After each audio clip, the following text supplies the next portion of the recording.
Korupsi kerap jadi penyakit yang sulit untuk diberantas. Namun hingga kini, korupsi masih marak. Di tahun 2022, skor indeks persepsi korupsi Indonesia adalah 34, peringkat 110 dari 180 negara. Skor ini menurun dari tahun sebelumnya di angka 38. Nilai di tahun 2022 menjadi yang terburuk sejak tahun 2015. Semakin tinggi atau mendekati 100 nilai indeks sebuah negara, artinya tingkat korupsinya makin kecil. Terpuruknya pemberantasan korupsi kian diperparah dengan ditetapkan Ketua Pemberantasan Korupsi Firly Bahuri sebagai tersangka dugaan pemerasan terhadap mantan Menteri Pertanian Syahrul Yassin Limpo. Komitmen pemberantasan korupsi dan penguatan KPK jadi hal yang dinanti publik pada para kandidat Pilpres 2024. Calon Presiden nomor urut 1 Anies Baswedan berjanji akan menguatkan KPK dengan memilih orang-orang berintegritas. Anies tidak ingin KPK dihuni orang-orang yang bermasalah. Para koruptor telah membuat hidup jutaan orang sengsara. Karena itu sudah saatnya mereka-mereka yang tak bermasalah dikembalikan untuk memimpin KPK. Betul? Ya, pribadi-pribadi berintegritas dan KPK-nya tidak boleh dilemahkan lagi. Setuju? Setuju KPK diperkuat? Atau mau dilemahkan? Mau dilemahkan? Harus diapakan? Diperkuat. Karena itu kita... Sementara itu, dalam acara ulang tahun PSI kemarin, Capres nomor urut 2 Prabowo Subianto mengaku juga berkomitmen untuk memberantas korupsi. Prabowo bertekad meneruskan kebijakan hilirisasi Jokowi dalam memberantas korupsi. Kita, Koalisi Indonesia Maju, kita bertekad memberantas korupsi dari bumi Indonesia. Dan kebijakan Pak Jokowi untuk hilirisasi, kita tidak mau lagi mengizinkan bahan-bahan kita, sumber alam kita tidak mau izinkan lagi dijual murah ke bangsa asing, saudara sekalian. Tidak boleh. Semua sumber alam kita harus diolah di Indonesia. Pasangan nomor urut 3 Ganjar Pranowo Mahfud MD berkomitmen mengejar siapapun yang memakan uang rakyat. Bersama Ganjar, Mahfud MD mengklaim akan menjadi peluru tak terkendali untuk berantas korupsi. Terkait pencegahan dan pemberantasan korupsi, 3 hal yang ditekankan oleh Ganjar Mahfud. Siapa makan uang rakyat, kami kejar. Hati-hati bahwa kami adalah peluru tak terkendali untuk melibas korupsi. Karena kami bersih dan berani, maka koruptor pun menjadi ngeri. Setiap paslon mencantumkan strategi pemberantasan korupsi dalam dokumen visi misi masing-masing. Dalam visi misinya, pasangan Anies Muhaimin bertekad mengembalikan independensi KPK, memperkuat sinergi KPK dengan penegakan hukum lain, hingga memasukkan budaya anti korupsi dalam kurikulum pendidikan nasional. Paslon nomor urut 2 Prabowo Gibran akan memprioritaskan pemberantasan korupsi di sektor terkait hajat hidup orang banyak. Kemudian menjadikan KPK pusat pemberantasan korupsi yang bersifat preventif, serta berjanji tidak mengintervensi penegak hukum. Sementara itu, pasangan Ganjar Mahfud akan perkuat sinergi KPK, Kejaksaan dan Polri, lalu percepat dukungan teknologi informasi untuk pemberantasan korupsi hingga mempercepat RUU perampasan aset. Menurut peneliti Indonesia Corruption Watch ICW, tantangan bagi para capres-capres adalah bagaimana sikap terhadap partai pengusung jika tak sepakat dengan penguatan KPK. Yang terpenting juga bagaimana jika nantinya mereka terpilih, mereka berani atau tidak untuk melawan arus partai politik yang selama ini menjadi aktor-aktor yang melemahkan pemberantasan korupsi. Maka dari itu, menjadi pertanyaan menarik, jika kemudian partai politik pengusung mereka tidak sepakat dengan agenda penguatan pemberantasan korupsi, apa yang bisa mereka lakukan? Sampai detik ini pertanyaan itu belum banyak dijawab oleh kandidat calon presiden maupun calon wakil presiden. Publik tentu menanti apakah komitmen pemberantasan korupsi dari para kandidat Pilpres akan ditepati. Atau hanya sekedar janji manis belaka. Tim Liputan, Kompas TV.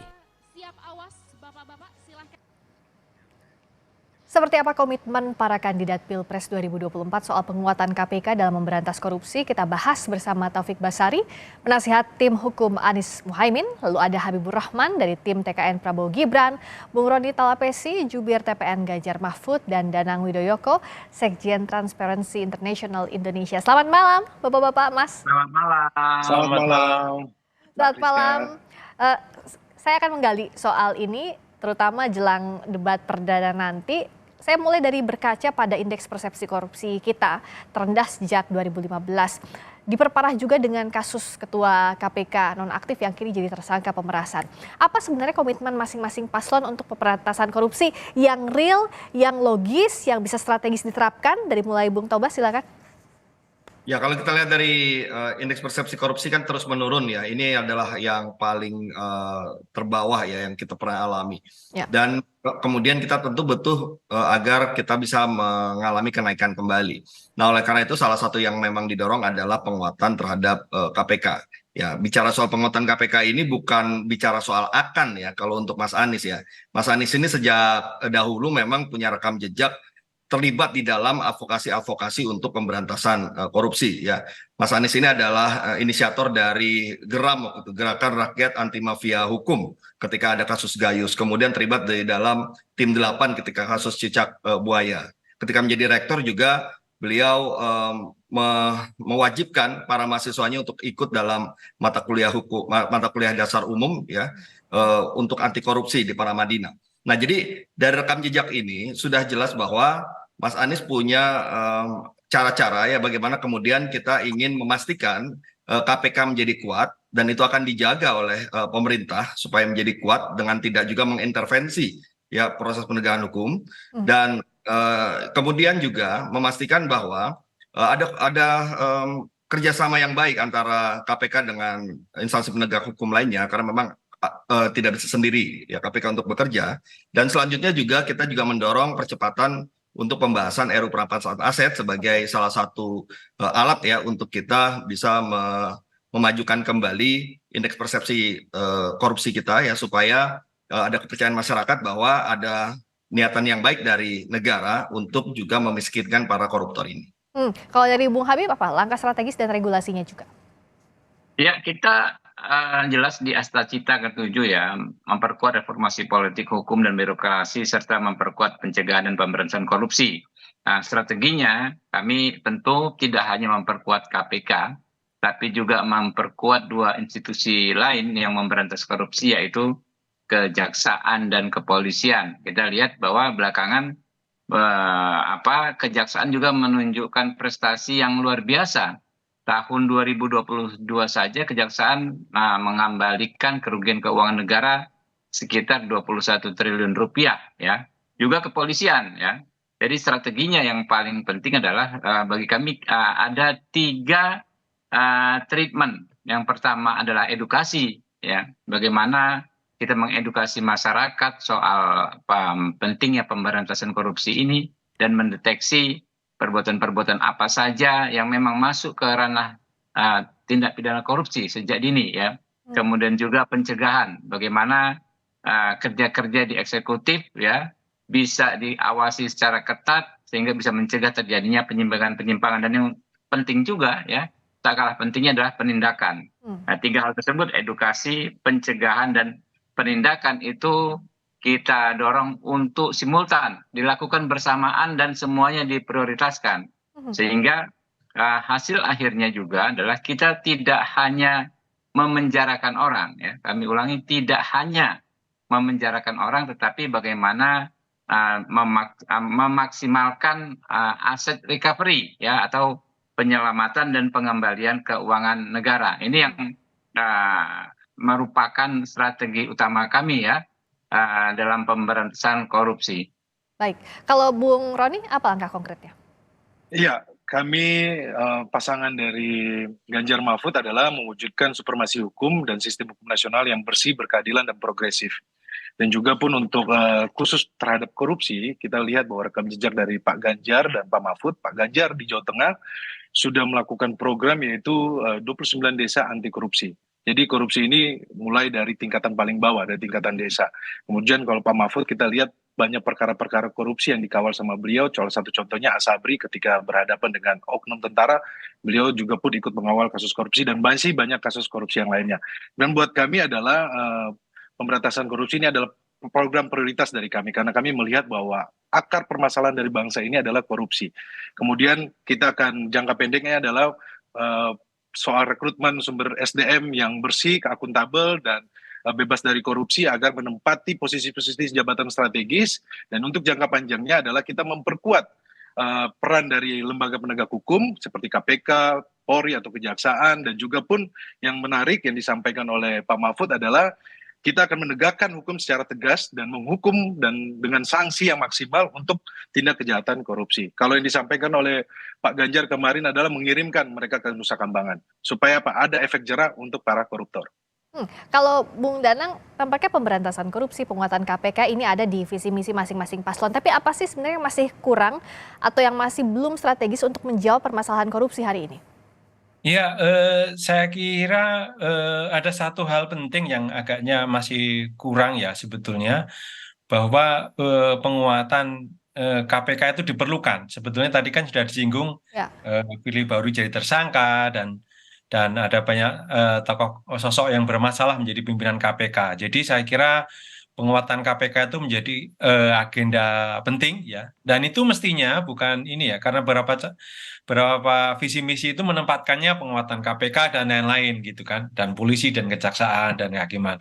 Padahal yang bermasalah kan sebetulnya KPK yang dulunya kuat kemudian dilemahkan melalui revisi Undang-Undang KPK tahun 2019 dan kemudian diisi oleh pimpinan yang bermasalah. Ini yang saya kira di situ yang harus diletakkan persoalannya. Kemudian yang kedua terkait juga dengan misalnya tadi RUU perampasan aset, dan ini sebenarnya sangat dibutuhkan untuk aset recovery. Tetapi saya kira sebagai sebuah janji politik itu sangat bagus sekali, tapi kan ini sebenarnya kita tidak perlu menunggu sampai Pilpres selesai dan presiden baru dilantik. Tapi rekan-rekan DPR ini rekan-rekan saya DPR ini kok nggak maju-maju nih RUU perampasan aset. Jadi saya kira kita tidak bisa melepaskan sebetulnya visi misi dan janji calon presiden dengan kinerja partai politik pengusungnya itu. Oke, nah ini gimana menjawabnya dari partai politik? Apa sih konkretnya? Apakah harus nunggu Pilpres dulu? Apa ini bisa didorong sejak sekarang dengan perannya partai politik, Bung Tobas? Ya, kalau RUU perampasan aset sendiri sebenarnya kan baru masuk DPR kan belum terlalu lama sebenarnya. Jadi yang lama justru ketika di pemerintah. Ya pembahasan pemerintah begitu lamanya, tapi meskipun bolanya masih di pemerintah, kemarin Pak Mahfud waktu itu melemparkan bahwa meminta DPR untuk mengesahkan sementara draftnya sendiri masih di pemerintah. Jadi itu supaya jadi jelas juga bahwa pada saat ramai kemarin dianggap lama karena masih di pemerintah. Yang kedua juga kalau soal DPR memang masih ada antrian-antrian RUU yang harus diselesaikan. Tentunya setelah antrian RUU yang memang sudah di dalam prolegnas prioritas ini, ya kita pasti akan mendorong agar kita segera masuk ke dalam pembahasan RUU perampasan aset. Tapi yang paling penting adalah soal bagaimana posisi paslon ya dalam hal melihat RUU perampasan aset ini. Ya apakah dianggap penting atau tidak, apakah akan didorong juga atau tidak. Kenapa? Karena dalam suatu pembahasan RUU itu tidak hanya dari sisi DPR-nya saja, tapi juga butuh dari sisi pemerintah ya, karena harus berdasarkan persetujuan dari DPR dan pemerintah. Nah, yang saya lihat yang penting ini adalah komitmennya dulu.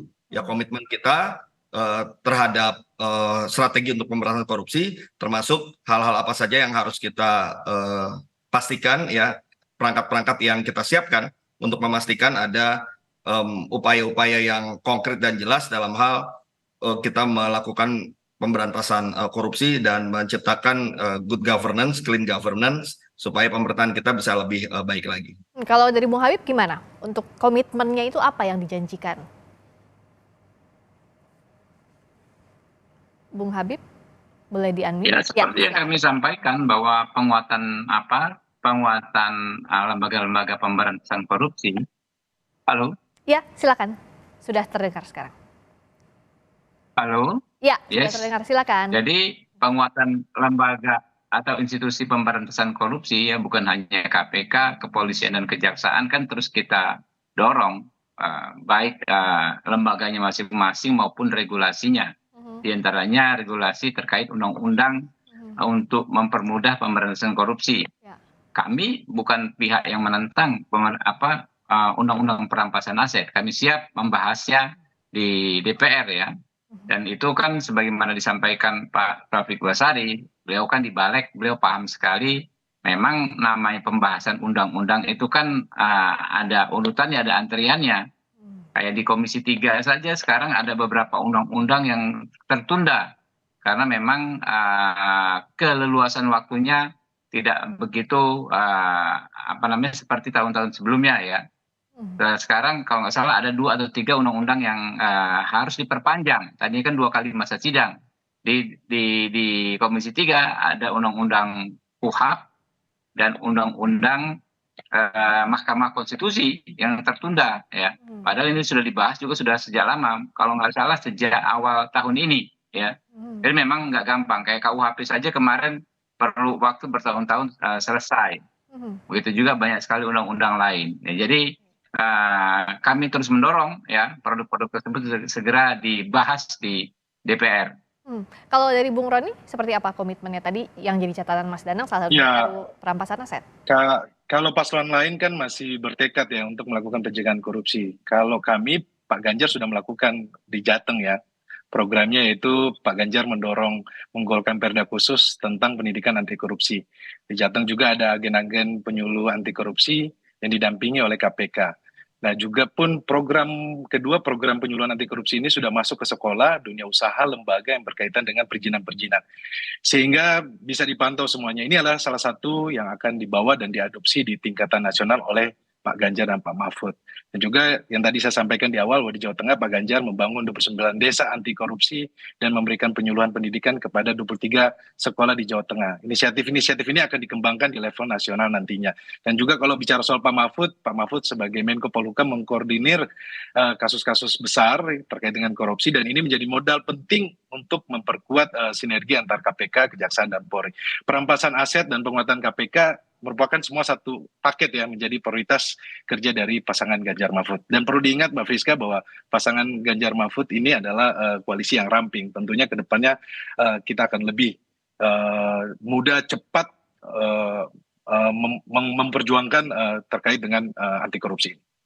Mas Danang kalau melihat soal pemberantasan korupsi yang selalu jadi bahasan beberapa tahun ini adalah Undang-Undang KPK hasil revisi. Nah apa yang Anda lihat bagaimana komitmen masing-masing paslon yang tercermin dalam visi misinya soal Undang-Undang KPK, revisi Undang-Undang KPK yang dianggap melemahkan KPK?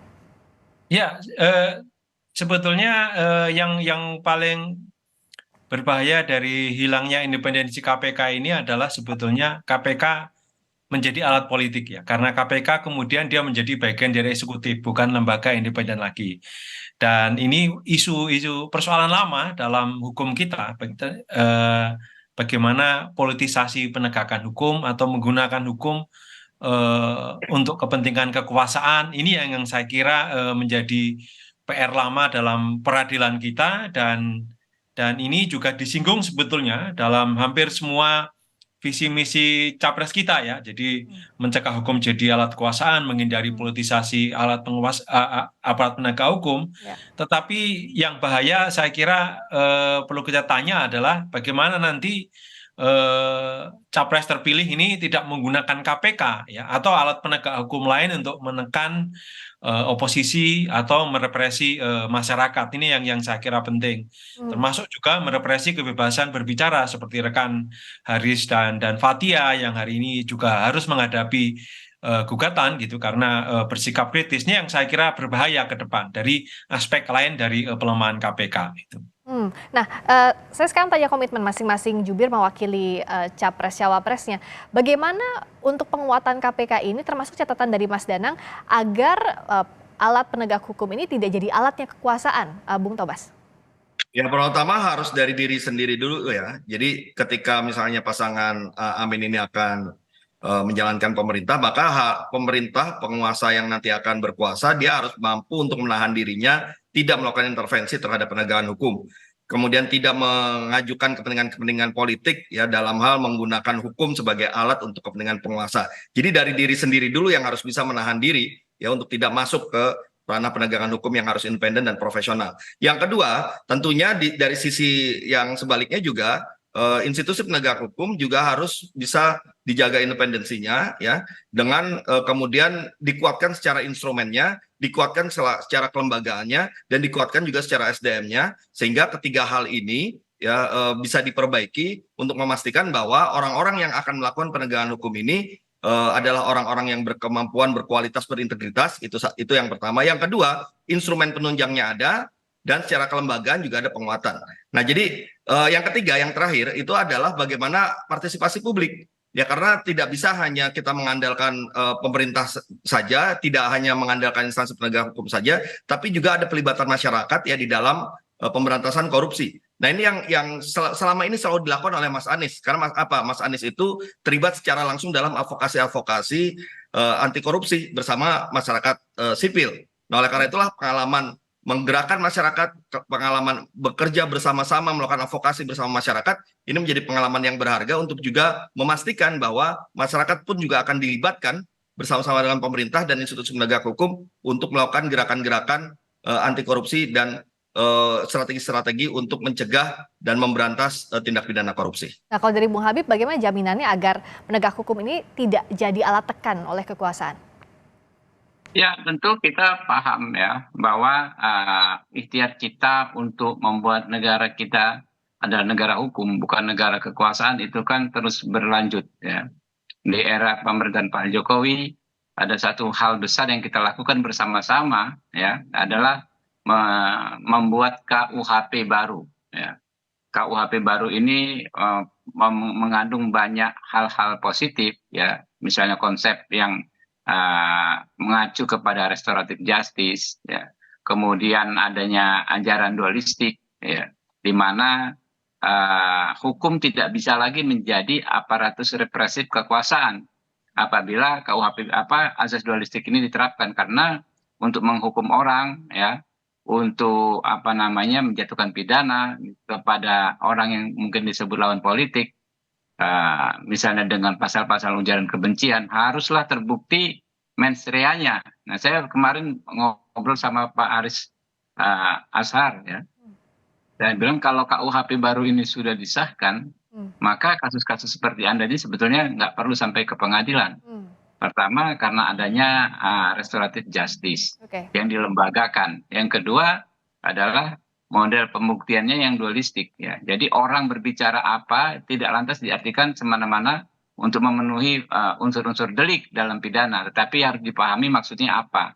Kita yakin misalnya orang-orang aktivis, pembela HAM ketika menyampaikan pendapat, nawaitunya, niatannya bukan mencemarkan nama baik seseorang, bukan pula menyebarkan kebencian ya, tetapi niatnya adalah melakukan perbaikan. Nah, ini yang harus terus kita komunikasikan. Nah, nanti ketika Pak Prabowo dan Mas Gibran ya ada di kekuasaan, saya pikir semangat kita berhukum baru yang ditandai dengan adanya KUHP baru ini akan kita maksimalkan. Karena kan regulasinya sudah ada, tetapi kultur berhukumnya belum tentu langsung menyesuaikan. Nah, itu yang akan kita dorong. Yang jelas berkali-kali ditegaskan oleh Pak Prabowo bahwa pemerintah atau eksekutif tidak boleh mengintervensi ya judikatif, tidak boleh menjadikan hukum alat kekuasaan. Ini yang menjadi tekad ya dari pasangan Pak Prabowo dan Mas Gibran.